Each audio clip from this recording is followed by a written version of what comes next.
word jihad is mentioned in the Quran about 41 times. The words mercy, peace, and compassion are mentioned about 355 times. Yes, come in. Come on in, Riaz. Sit down, please. Contrary to popular belief in most Western cultures, Islam is a religion that preaches peace and tolerance. Yes, Patricia. If Islam truly is a religion that preaches peace, then how come the world's most troubled spots, the West Bank, Afghanistan, Pakistan, Iraq, they're all plagued with Islamic terrorism? Well, that depends on your definition of terrorism. Some might argue that the US invasions of countries like Iraq and Afghanistan are also acts of terrorism. No, those were acts of war to get rid of despotic regimes. Or a means of getting at a country's oil.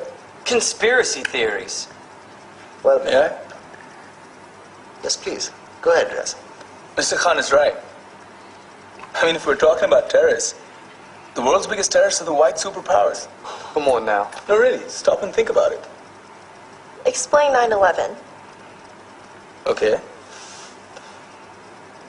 Do you know how many people died in the Twin Towers strike? Around 3,000.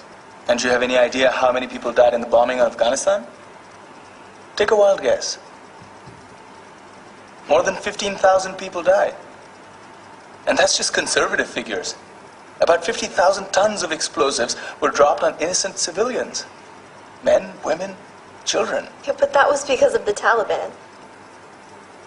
Now that you brought it up, did you know that the Taliban was a creation of the CIA to fight the Russians? Whatever. They were still harboring terrorists. Yeah, right. Terrorists that were never found. Just like the weapons of mass destruction that were never found in Iraq. Do you want to get into the death toll in Iraq? 500,000 civilians and counting. And what do Britain and America say when they don't find these weapons? It's simple. They just say sorry. And still refuse to relinquish control of these countries. What are you trying to say? What I'm trying to say is that just because you're American, wear a fancy suit, and call yourself the president, doesn't make you any less of a terrorist. I'm saying that if you don't stop meddling in other people's countries, you will face a backlash. If Muslims like you feel that way, then why don't you get out of our country? We will. As soon as you promise to leave ours.